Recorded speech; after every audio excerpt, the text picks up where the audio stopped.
இலங்கையில் உள்ள தேசிய இனங்களில் ஒன்றான மலையக தமிழர்கள் இந்த நாட்டின் அரசியலிலே இன்று ஒன்றிணைக்கப்பட்டு அரசியலோடு ஒன்றிணைக்கப்பட்டு தேசிய இனம் என்ற வகையிலே இந்த நாட்டு அரசியலிலே முக்கிய இடத்தை பெற்றுக் கொண்டிருக்கிறார்கள்.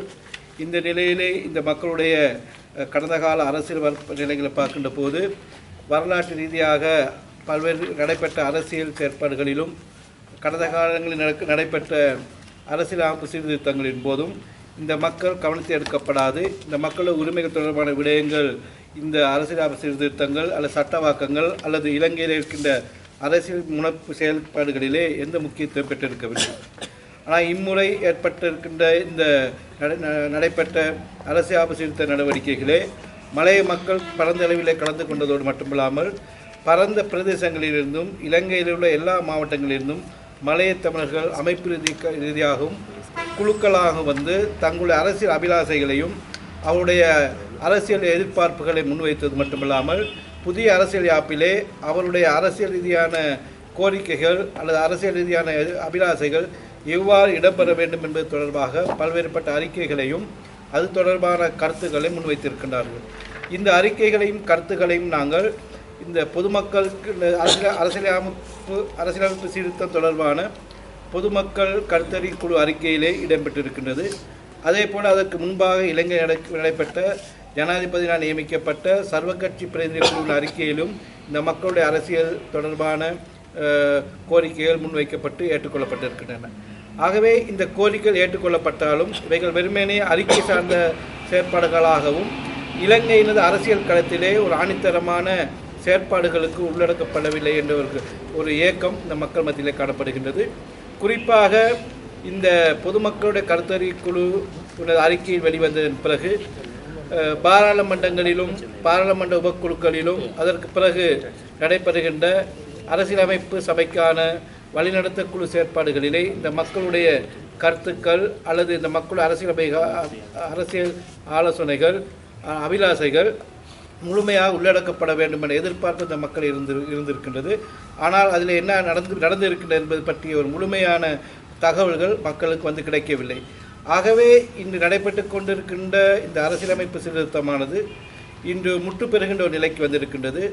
எதிர்வரும் பிப்ரவரி மாதம் அளவிலே புதிய அரசியலமைப்பானது பாராளுமன்றத்தில் கொண்டு வரப்படும் என்ற எதிர்பார்ப்பு இருக்கின்றது.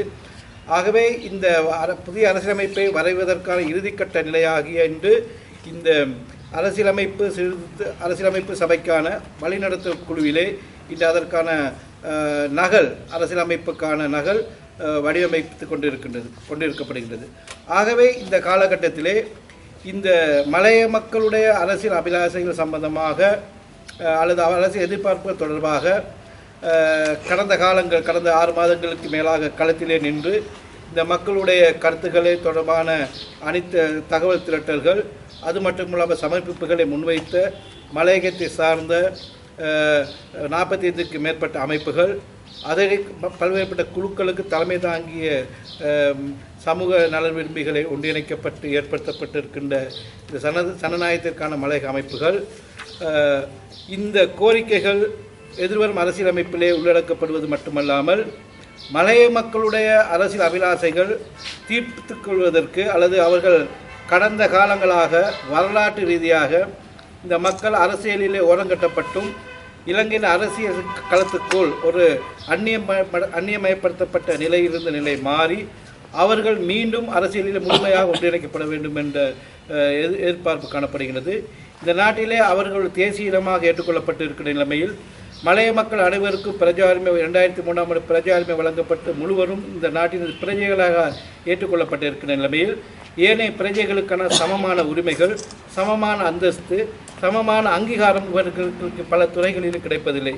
அரச சேவைகள், அரச செயற்பாடுகள், அரசினது பொது சேவை வழங்கல்கள், இலங்கையின் சட்ட செயற்பாடுகள், கல்வி, சுகாதாரம், வீடமைப்பு, காணியுரிமை போன்ற பல்வேறுபட்ட நிலைமைகளிலே இந்த மக்கள் இரண்டாந்தர பிரஜைகளாகவும் முழுமையாக இந்த மக்களுடைய பிரச்சனை உள்ளடக்கப்பட்டு ஒரு நியாயமாக இலங்கையில் வாழுகின்ற ஏனைய தமிழ், முஸ்லீம், சிங்கள மக்களுக்கு சமமான ஒரு பிரஜையாக வாழ்வதற்கான ஒரு ஏற்பாட்டினை இந்த அரசியலமைப்பிலே கட்டாயம் உள்ளடக்கப்பட வேண்டும் என்பது மலைய சமூகத்தினது முழுமையாக கோரிக்கையாகவும் எதிர்பார்ப்பாகவும் இருக்கின்றது. இதன் அடிப்படையிலே இந்த மலையக சமூகத்தின் சார்பிலே ஜனநாயகத்துக்கான மலையக அமைப்புகள் பல்வேறுபட்ட கோரிக்கைகளை இது தொடர்பாக அதாவது பாராளுமன்றத்தில் ஏற்படுத்தப்பட்ட அரசியலமைப்பு சபையிலே மலைய மக்களை பிரதிநிதித்துவப்படுத்துகின்ற கௌரவ அமைச்சர் மனோகணேசன் அவர்களுக்கும் நாங்கள் இது தொடர்பான ஒரு அறிக்கையை சமர்ப்பித்திருக்கின்றோம். அவர் இது தொடர்பான நடவடிக்கைகளை இந்த வழிநடத்தல் குழுவிலே முன்னெடுக்க வேண்டும் என்ற கோரிக்கை அவருக்கு முன்வைக்கப்பட்டிருக்கின்றது. அதற்கு மேலாக இலங்கையின் அரசியல் களத்திற்குள்ளும் பாராளுமன்றத்தில் இருக்கின்ற ஏனைய தமிழ் பாராளுமன்ற உறுப்பினர்கள், ஏனைய தமிழ் பேசும் பாராளுமன்ற உறுப்பினர்கள், மலைய மக்களின் நலன்களை அக்கறை கொண்டிருக்கின்ற சிங்கள பாராளுமன்ற உறுப்பினர்கள், அரசியல் தலைவர்கள், சமூக அமைப்புகள், ஜனநாயக அமைப்புகள் அவர்களிடம் நாங்கள் கோரிக்கை விடுகின்றோம்.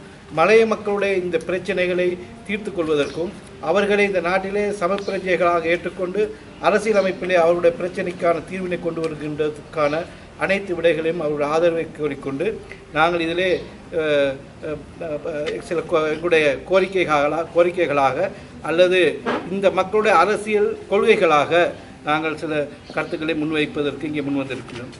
ஆகவே அந்த வகையிலே மலையக தமிழர்கள் இலங்கையின் தேசிய இனம் என்ற வகையிலே அவர் அங்கீகரிக்கப்பட்டிருக்கிற நிலைமையில் அவர்களுடைய சம அந்தஸ்து, சம அங்கீகாரம் என்பது அரசியல் யாப்பிலே முழுமையாக உறுதிப்படுத்தப்பட வேண்டும் என்பதும், இலங்கையிலே ஒரு அரசியல் அதிகார பகிர்வு இடம்பெறுகின்ற போது அந்த அரசியல் அதிகார பகிர்விலே இலங்கையிலே 4 தேசிய இனங்கள் இருக்கின்றது என்ற அடிப்படையில் மலைய மக்களும் உள்வாங்கப்பட்டு நுவரெலியா அதாவது மலையகத்தை மையப்படுத்திய ஒரு அரசியல் அழகினை ஏற்படுத்தப்பட்டு அதற்கூடாக இந்த மக்களுக்கான அரசியல் அங்கீகாரமும் இந்த அதிகார பகிர்வுக்குள் அவர்கள் உள்ளடக்கப்பட வேண்டும், அவர்கள் உள்வாங்கப்பட வேண்டும் என்ற கோரிக்கைகள் முன்வைக்கப்படுகின்றது. அதே போல இலங்கையிலே மலையக மக்கள் பறந்தும் செறிந்து வாழ்கின்ற பிரதேசங்களிலே பொது நிர்வாக கட்டமைப்புக்குள் இவர்கள் உள்ளடக்கப்படுவதில்லை. மாவட்ட ஆட்சி, பிரதேச ஆட்சி, அதற்கு கீழாக உள்ளூராட்சி போன்ற பல்வேறுபட்ட அமைப்புகளிலே இந்த மலைய மக்கள் முழுமையாக உள்ளடங்கப்படவில்லை, வெறும் வாக்காளர்கள் இருக்கின்றார்கள். ஆகவே மலைய மக்கள் செறிந்து வாழ்கின்ற பிரதேசங்களிலே மாவட்டங்கள் உருவாக்கப்படுவதோடு மலைய மக்கள் செறிந்து வாழ்கின்ற பிரதேசங்களிலே பிரதேச சபைகளும் அதற்கு கீழாக உள்ளூராட்சி சபைகள் போன்றவைகளும் ஏற்படுத்தப்பட வேண்டும். அதற்குள் அந்த மக்கள் உள்ளூராட்சி மட்டங்களிலே தாங்களே ஆண்டு கொள்வதற்கான அல்லது ஆட்சிகளிலே பங்கு பெற்றுவதற்கான முழுமையான செயற்பாடுகள் ஏற்படுத்தப்பட வேண்டும். அத்தோடு இந்த மலையகத்திலே இருக்கின்ற 2200க்கும் மேற்பட்ட குடியிருப்புகள் இலங்கையினது கிராம வரைவுக்குள் கொண்டு வரப்படவில்லை. இலங்கையில் இருக்கின்ற கிராம கட்டமைப்புக்கு அவர்கள் கொண்டு வரப்பட காரணமாக அவர்கள் இலங்கையில் இருக்கின்ற அந்த குடியிருப்புகள் கிராமங்களாகவோ அல்லது மனிதர்கள் வாழ்கின்ற குடியிருப்புகளாக அங்கீகரிக்கப்படவில்லை. அவை வெறுமனே வர்த்தகம் சார்ந்த பெருந்தோட்ட நடவடிக்கையினது பிரதேசங்களிலே மக்கள் வாழ்கின்ற அல்லது தொழில் செய்கின்ற வாழ்கின்ற இடங்களாக கணக்கிடப்படுகின்றது. ஆகவே தோட்டத்தில் உள்ள குடியிருப்புகள் அனைத்தும் கிராமங்களாக அங்கீகரிக்கப்பட்டு நேரடியாக கிராம சேவகரினது கட்டுப்பாட்டுக்குள்ளும் அதற்கு மேலாக பிரதேச செயலகத்தின் கட்டுப்பாட்டுக்குள்ளும் அதற்கு மேலாக பிரதேச சபைகள் அதற்கு மேலாக இலங்கையினது பொது நிர்வாக கட்டமைப்புக்குள் கொண்டு வரப்பட வேண்டும். அவ்வாறு கொண்டு வருவதன் மூலமாகத்தான் இலங்கையில் இருக்கின்ற பொது அரசாங்கத்தின் அனைத்து சேவைகளையும் அனைத்து அபிவிருத்தி வாய்ப்புகளும் இந்த மக்களுக்கு இலகுவாக கிட்டுவதற்கும் அதன் மூலம் அந்த மக்களுடைய கல்வி, சுகாதாரம், நீர் வசதி, மின்சாரம், காணி, வீடமைப்பு போன்ற பல்வேறுபட்ட பிரச்சனைகளை அரசாங்கத்தின் வளங்களை கொண்டு இலகுவாக தீர்த்து கொண்டு இந்த மக்களை தேசிய நீரோட்டத்துக்கு ஒன்றிணைக்க முடியும். ஆகவே இவர்களை பொது நிர்வாக கட்டமைப்புக்குள் முழுமையாக கொண்டு வருவதற்கு ஏற்ற வகையில் தோட்ட குடியிருப்புகள் அனைத்தும் கிராமங்களாக அங்கீகரிக்கப்பட வேண்டும். அது உடனடியாகவும் காலதாமதமின்றி மேற்கொள்ளப்பட வேண்டும் என்ற கோரிக்கையை நாங்கள் இங்கே இந்த இடத்தில் முன்வைக்கின்றோம். அதற்கும் அடுத்ததாக மலைய மக்கள் இலங்கையிலே 14 மாவட்டங்களுக்கு மேலாக சேர்ந்து வாழ்கின்றார்கள். வடக்கு கிழக்கு வெளியிலே 14 மாவட்டங்கள் வாழ்ந்து கொண்டிருக்கிறார்கள். இந்த மக்கள் வாழ்கின்ற பிரதேசங்களிலே அனைத்து நிர்வாக நடவடிக்கைகளும் நீதி கட்டமைப்புகளும் ஏனைய அரச கர்மங்களும் தனி சிங்கள மொழியிலே மேற்கொள்ளப்படுகின்றது. ஆகவே 1.5 மில்லியன் அதாவது 15 லட்சத்துக்கு மேற்பட்ட இந்த மக்கள் தங்களோட மொழி உரிமையினை பெற்றுக்கொள்வதற்கும் அரசியல் அமைப்பிலே உறுதிப்படுத்த மொழியினை அனுபவித்துக் கொள்வதற்கு இல்லாத வாய்ப்புகள் கிடைக்கப்படவில்லை. ஆகவே இந்த மொழி தமிழ் மொழியும் சிங்கள மொழியும் இலங்கை முழுவதும் அரச கர்ம மொழியாகவும் அதே போல அரச கர்ம மொழியாகவும் நிர்வாக மொழியாகவும் நீதித்துறை சார்ந்த மொழியாகவும் இருப்பதோடு இந்த பகுதிகளிலே ஆவணங்களை பேணுவதற்கும் கையாள்வதற்கும் ஆவண ரீதியான தொடர்புகளை மேற்கொள்வதற்கும் தமிழ் மொழியையும் ஒரு இந்த அனைத்து இலங்கை முழுவதும் உள்ள எல்லா பிரதேசங்களிலும் அவைகள் அமுல்படுத்தப்பட வேண்டும் என்ற ஒரு கோரிக்கைகளையும் கோரிக்கை இங்கே கொள்கையாக முன்வைக்கப்படுகின்றது. அதற்கு மேலாக இந்த மலைய மக்கள் இலங்கையில் 200 வருடங்களுக்கு மேலாக ஒரு பிரதேசத்திலே காடுகளை அழித்து அவைகள் கலனிகளாக்கி இன்று அவைகளை வர்த்தக ரீதியான இலங்கையில் பொருளாதாரத்துக்கு உரமீட்டுகின்ற பகுதிகளாக உருவாக்கியிருக்கின்றார்கள். ஆனாலும் அவர்கள் வாழ்ந்த குடியிருப்புகளும் அவர்கள் வாழ்ந்த பிரதேசங்களிலும் அவர்களுக்கான காணி உரிமையும் வீட்டு உரிமையும் உறுதிப்படுத்தப்படவில்லை.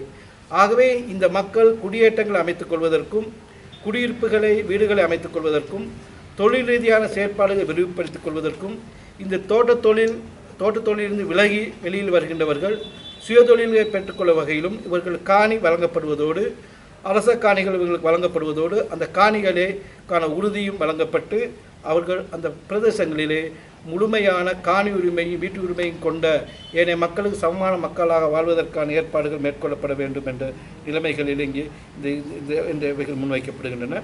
அது மட்டுமல்லாமல் இந்த மலைய மக்கள் வாழ்கின்ற பிரதேசங்களிலே அவருடைய கலாச்சார உரிமையின் தனித்துவத்தை பேணுவதற்கும் பாதுகாப்பும் அந்த கலாச்சார உரிமையின் தனித்துவத்தை அவர்கள் முழுவதும் அனுபவித்துக் கொள்வதற்குமான அரசியல் ரீதியான பாதுகாப்பும் தேவைப்படுகின்றது.